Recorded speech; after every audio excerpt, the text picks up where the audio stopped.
நீங்க என் பிள்ளைய தொட்டுட்டேன்னு வச்சுக்க, கொன்னுட்டேன்னு வச்சுக்க, எந்த கொம்பாதுக்கு வந்தாலும் தூக்கிட்டு வந்து இந்த பிள்ளைய அடக்கம் பண்றதுல அவனை கொன்னு புதைச்சிட்டு தான் அடக்கம் பண்ணுவேன். நிக்க வச்சு சொல்லி சுடுவேன்.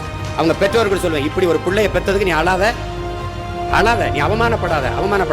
இவனை வந்து இந்த மாதிரி பிள்ளை பெற்றதுக்கு தலை உணியணும் அப்படின்னு சொல்லி சொல்லிடுவேன். இவன் வந்து துயர் இந்த நாட்டுக்கு இழுக்கு வேணும். யாரும் 2 பேரை போட்டேன்னு வச்சுக்க, தொட்டுவான்னு நினைக்கிறியா?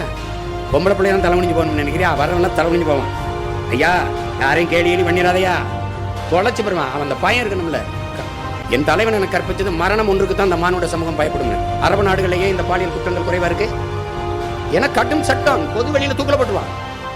உங்களுக்கு புரியுதுன்னு நினைக்கிறேன். அதனால அந்த சேட்டையெல்லாம் இங்கே செய்ய முடியாது. அது தானா நடக்கும் தங்கச்சி. நீங்க ஏன் கலக்குறிய? நீங்க அண்ணன் வந்தவன நீங்க வாட்டுக்கு ராத்திரியில் தனியா போங்க, எவனா தொட்டானான்னு பாப்போம். நீங்க போங்க.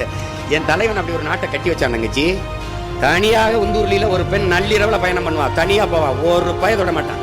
என் மாநாட்டில் 6.5 லட்சம் பேர் கூடியிருக்கான். ஒரு தொல்லை, ஒரு பிள்ளையை தொட்டான், இடிச்சான், கேள்வி பண்ணா, ஏதாவது சொல்லு பார்ப்போம். ஏன்னா அது அது அது ஒரு ராணுவம். அது ஆட்சி செய்யும் போது அப்படியே அவன் தெரியும், உட்காந்துட்டான், தொட மாட்டான்.